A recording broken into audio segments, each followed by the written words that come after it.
নমস্কাৰ বন্ধু বান্ধৱীসকল, মই পাৰ্থ আজি আকৌ আপোনালোকক আগৰ দৰে ৰাশিফল ক'বলৈ ওলাইছোঁ। ব'লক ভিডিঅ'টো আৰম্ভ কৰোঁ। ভিডিঅ'টো চোৱাৰ আগত চেনেলটো ছাবস্ক্ৰাইব কৰি দিব, লাইক শ্বেয়াৰ কৰিবলৈ একদম নাপাহৰিব। ব'লক ভিডিঅ'টো আৰম্ভ কৰোঁ। প্ৰথমতে আজি পাহালগ্ৰামত হোৱা যোনটো আতংকবাদী হামলা, যোনটো আতংকবাদী এটেক, তাত নিহত হোৱা সকলো ব্যক্তিলৈ তেওঁলোকৰ আত্মাৰ শান্তিৰ বাবে প্ৰাৰ্থনা কৰিছোঁ। ব'লক আজি ৰাশিফলটো আৰম্ভ কৰোঁ। আজি 23 এপ্ৰিল, বহাগ মাহৰ 10 তাৰিখ। আজি দিনটোৰ ভাল সময় হৈছে ৰাতিপুৱা 6টা বজাৰ পৰা 10টা বজালৈ, এইটো পূজা, নতুন কাম বা যাত্ৰাৰ বাবে শুভ টাইম। গধূলি সময়ত 5টা বা 7টা বজালৈকে আধ্যাত্মিক কাম বা সামাজিক সাক্ষাতৰ বাবে অতি শুভ টাইম। ব্ৰহ্ম মুহূৰ্ত আজি পৰিছে ৰাতিপুৱা 4টা বজাৰ পৰা 5:30 বজাত। এইটো টাইমত ধ্যান প্ৰাৰ্থনাৰ বাবে শ্ৰেষ্ঠ টাইম। ৰাহুকাল হৈছে দুপৰীয়া 12টা বজাৰ পৰা 1:30 বজালৈকে। এইটো টাইমত আপুনি একো কাম বন নকৰিব। পৰাপক্ষত আপুনি গণেশৰ মন্ত্ৰ পাঠ কৰি কিবা কাম বন কৰিবলগীয়া হ'লে সেইটো আৰম্ভ কৰক। পৰাপক্ষত যোনবিলাক ভাল কাম নতুনকৈ আৰম্ভ কৰা দোকান গাড়ী কিনে এইবিলাক এইটো টাইমত এভইড কৰিব, ৰাহুকালৰ টাইমত। ঠিক আছে, ব'লক ভিডিঅ'টো আৰম্ভ কৰোঁ। প্ৰথমতে আহিছোঁ আজি মেঘ ৰাশিলৈ। মেঘ ৰাশি কাৰ্যক্ষেত্ৰত উচ্চপদস্থ লোকৰ পৰা প্ৰশংসা পাব পাৰে বুলি কৈছে, কিন্তু ধৈৰ্য হেৰুৱাবলৈ হাক দিছে।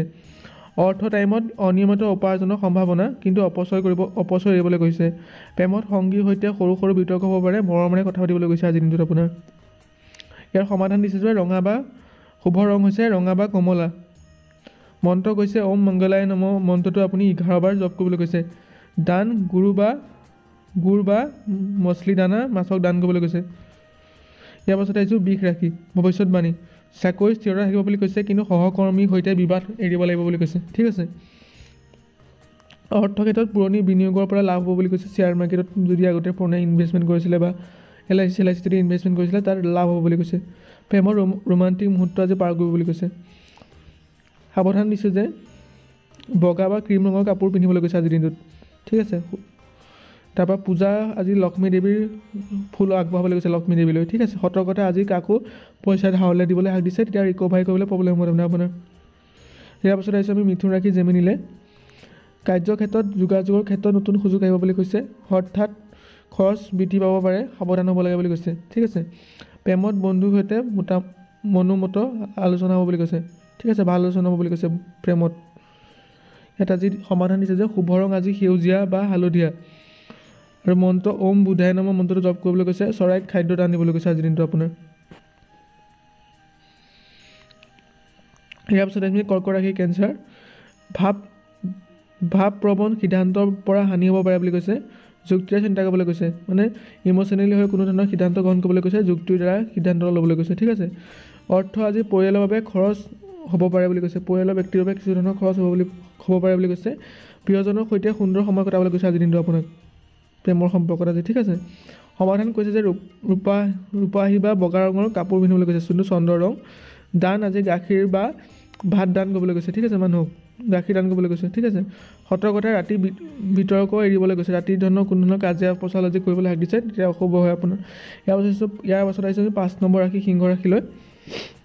নেতৃত্ব গুণৰ বাবে প্ৰশংসা পাব বুলি কৈছে। আজি জুৱা বা চাট্টা গেমলিং আজি কৰিবলৈ হাক দিছে আপোনাৰ অৰ্থ ক্ষেত্ৰত। ঠিক আছে, প্ৰেমৰ ক্ষেত্ৰত প্ৰেমিক প্ৰেমিকাৰ মাজত আজি আকৰ্ষণ বাঢ়িব বুলি কৈছে। ঠিক আছে, এট্ৰেকশ্যন বাঢ়িব বুলি কৈছে আজি সিংহ ৰাশি ব্যক্তিসকলক। ইয়াৰ আপোনাৰ উপায় দিছে যে আজি সোণালী বা কেশৰী ৰং, সূৰ্য ৰং যোনটো, সেইটো ইউজ কৰিবলৈ কৈছে। ওম সূৰ্যায় নমঃ মন্ত্ৰটো জপ কৰিবলৈ কৈছে। পিতৃপুৰুষৰ সহায় কৰিব লাগে বুলি কৈছে আজিৰ দিনটো আপোনাৰ। ঠিক আছে, ইয়াৰ পাছত আহিছে আমি কন্যা ৰাশি, ভাৰ্গলে। কাৰ্যক্ষেত্ৰত সৰু সৰু কামত সফলতা পাব বুলি কৈছে। সঞ্চয় বৃদ্ধি পাব বুলি কৈছে আজি অৰ্থৰ ক্ষেত্ৰত, কিন্তু আপোনাক জুৱা খেলিবলৈ হাক দিছে দিনটো। জুৱা খেলিলে আপোনাৰ আজি বেয়া হ'ব তাৰমানে। ঠিক আছে, লছ হ'ব পাৰে, সেইটো কাৰণে আজি আপোনাক জুৱা খেলিবলৈ হাক দিছে। প্ৰেমত বন্ধুৰে প্ৰেমৰ ইচ্ছা প্ৰকাশ কৰিব বুলি কৈছে। যোনবিলাক ধৰি লওক আপোনাৰ বহুত দিনৰ পৰা কোনোবাই প্ৰেমৰ প্ৰস্তাৱ দিম বুলি ভাবিছে, এইটো আজিৰ দিনটোত আপোনাক দিব পাৰে। ঠিক আছে, কন্যা ৰাশি ব্যক্তিসকলৰ কাৰণে কৈছে। সমাধান কৈছে যে আজিৰ দিনটো আপোনাক শুভ ৰং সেউজীয়া ৰং বুলি কৈছে, আৰু গাইক ঘাঁহ খুৱাবলৈ কৈছে, গৰুক ঘাঁহ খুৱাবলৈ কৈছে, তেতিয়া আৰু শুভ হ'ব আপোনাৰ দিনটো। ঠিক আছে, ইয়াৰ পাছত আহিছোঁ আমি তুলা ৰাশিলৈ, লিব্ৰা। কৰ্মক্ষেত্ৰত দলগতভাৱে কামে সফলতা আনিব বুলি কৈছে। অৰ্থ বিলাসতাৰ বাবে বেছি খৰচ হ'ব পাৰে বুলি কৈছে, কিন্তু লাগজাৰীৰ কাৰণে আপোনাৰ আজি বেছি টকা পইচাৰ খৰচ হ'ব পাৰে বুলি কৈছে। প্ৰেমত আজি সুসম্পৰ্ক বাঢ়িব বুলি কৈছে। ঠিক আছে, স্বাস্থ্যৰ ক্ষেত্ৰত আপোনাক আজি যোগাভ্যাস বা মেডিটেশ্যন কৰিবলৈ কৈছে। ঠিক আছে, যোগ কৰিবলৈ কৈছে আজিৰ দিনটো আপোনাক, যোনটো যোগ ব্যায়াম সেইটো কৰিব কৈছে আজি। আজি আপোনাৰ সমাধান দিছে যে গুলপীয়া ৰঙৰ কাপোৰ পিন্ধিবলৈ কৈছে, নীলা ৰঙৰ গুলপীয়া বা নীলা ৰঙৰ কাপোৰ পিন্ধিবলৈ কৈছে, যোনটো শুক্ৰৰ ৰং হয়, ঠিক আছে।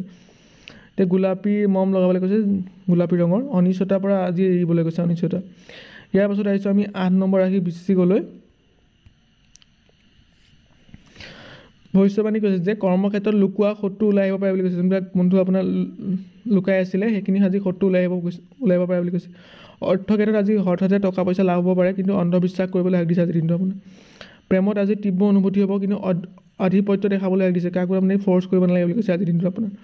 স্বাস্থ্যৰ ক্ষেত্ৰত আজি পানী বেছিকৈ খাবলৈ কৈছে আপোনাক, ঠিক আছে। ইয়াৰ সমাধান দিছে যে মেৰুণ কালাৰ বা ক'লা ৰঙৰ কাপোৰ পিন্ধিবলৈ কৈছে, হনুমান চালিচা পাঠ কৰিবলৈ কৈছে, গোপন কথা এৰিবলৈ কৈছে, ঠিক আছে। কাৰোবাক চিক্ৰেট আজি শ্বেয়াৰ কৰিবলৈ হাক দিছে আপোনাৰ, ঠিক আছে। তেতিয়া আপোনাৰ ভাল নহ'ব পাৰে আপোনাৰ। ইয়াৰ পাছত আহিছোঁ আমি ধনু ৰাশি। ভৱিষ্যতবাণী কৰ্মক্ষেত্ৰত দূৰৱৰ্তী সুযোগ আহিব পাৰে বুলি কৈছে, আধ্যাত্মিক বিনিয়োগৰ ফল দিব বুলি কৈছে, প্ৰেম বা আশাবাদীভাৱে আকৰ্ষণ সৃষ্টি কৰিব বুলি কৈছে। স্বাস্থ্যৰ ক্ষেত্ৰত খোলা ঠাইত কাম কৰিবলৈ কৈছে, আজি অপেন এৰিয়াত কাম কৰিবলৈ কৈছে, ঠিক আছে আপোনাক। সমাধান দিছে যে হালধীয়া বা বেঙুনীয়া ৰঙৰ কাপোৰ পিন্ধিবলৈ কৈছে, মন্দিৰত হালধি বা কল দান কৰিবলৈ কৈছে, ভ্ৰমণৰ পৰিকল্পনাত আজি শুভ বুলি কৈছে, ঠিক আছে। ইয়াৰ পাছত আহিছোঁ আমি মকৰ ৰাশি কেপ্ৰিকনলৈ, ঠিক আছে। কৰ্মক্ষেত্ৰত কঠোৰ পৰিশ্ৰমত পুৰস্কাৰ পাব বুলি কৈছে আজিৰ দিনটো আপোনাৰ, ভাল আছে আপোনাৰ আজিৰ কাৰণে। কৰ্পৰেট এমপ্লয়ীবিলাক হয় ন, সিহঁতৰ টাৰ্গেট যদি ফিল আপ হ'ব পাৰে তাৰ বাবে পুৰস্কাৰ পাব পাৰে বুলি কৈছে আজি। অৰ্থক্ষেত্ৰত পৰিয়ালৰ পৰা অৰ্থনৈতিক সহায় পাব বুলি কৈছে, যদি আপুনি ষ্টুডেণ্ট ক'ৰবাত পঢ়ি মেলি আছে সেইটো মানে পৰিয়ালৰ পৰা আপুনি পইচা পাতি পাব পাৰে বুলি কৈছে আজি, ঠিক আছে। প্ৰেমত আজি ব্যৱহাৰিক আলোচনা হ'ব বুলি কৈছে, স্বাস্থ্যত আঘাতৰ পৰা সাৱধান বুলি কৈছে, আজি আপোনাৰ আঘাত হ'ব পাৰে, সেইটো কাৰণে আজি সাৱধানে দিনটো চলিব মানে আজিৰ দিনটো আপোনাৰ। সমাধান কৈছে যে মটীয়া বা গা ৰঙৰ কাপোৰ পিন্ধিবলৈ কৈছে, যিটো শনি ৰং হয়। পিপল গছত সৰিয়হৰ তেলত চাকি জ্বলাবলৈ কৈছে, মানে পিপল গছ মানে আজি আহত গছৰ তলত সৰিয়হেৰে চাকি জ্বলাবলৈ কৈছে, আৰু বৃদ্ধ লোকক সহায় কৰিবলৈ কৈছে আজিৰ দিনটো আপোনাক, মকৰ ৰাশি ব্যক্তিসকলৰ কাৰণে, ঠিক আছে। ইয়াৰ পাছত আহিছোঁ আমি কুম্ভ ৰাশি। কৰ্মক্ষেত্ৰত নতুন ধাৰণাই প্ৰশংসা পাব বুলি কৈছে, অযাচিত লাভ পাব বুলি কৈছে, মানে আনএক্সপেক্টেড মানি আজি পাব পাৰিব বুলি কৈছে আজি, ঠিক আছে।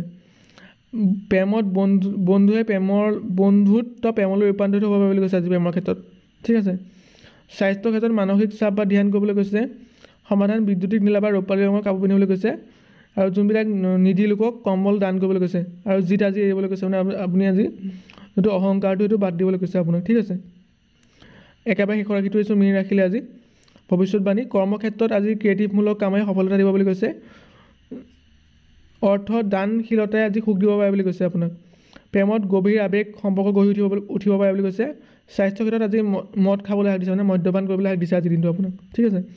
সমাধান আজি সাগৰীয় সেউজীয়া বা লেভেণ্ডাৰ ৰঙৰ কাপোৰ পিন্ধিবলৈ কৈছে, ওম নমো নাৰায়ণে নমো মন্ত্ৰটো উচ্চাৰণ কৰি লৈছে, মানে ওম নমো নাৰায়ণে নমো মন্ত্ৰটো জপ কৰিবলৈ কৈছে, পানীৰ ওচৰলৈ নাযাবলৈ কৈছে আজি আপোনাক, পানীৰ ওচৰত গ'লে আজি বেয়া হ'ব পাৰে, ঠিক আছে। আজি সকলোৰে বাবে শুভ ৰং হৈছে হালধীয়া, সোণালী বা বগা ৰং। মন্ত্ৰ ওম নম শিৱায় মন্ত্ৰটো জপ কৰিবলৈ কৈছে, দান হালধি বা মিঠাই দান কৰিবলৈ কৈছে, সতৰ্কতা ৰাহু কালত একো ধৰণৰ গুৰুত্বপূৰ্ণ কাম কৰিবলৈ হাক দিছে, ঠিক আছে। যদি আপোনালোকৰ ভিডিঅ'টো চাই ভাল লাগে তেনেহ'লে চেনেলটো ছাবস্ক্ৰাইব কৰিব, লাইক শ্বেয়াৰ কৰিবলৈ নাপাহৰিব, ভিডিঅ'টো তলত কমেণ্ট কৰি দিব ওম জয় মা লক্ষ্মী বুলি, ঠিক আছে। ব'লক ভিডিঅ'টো খতম কৰোঁ আজি, যদি কিবা ভুল বান্ধিছে ক্ষমা কৰি দিব, ধন্যবাদ।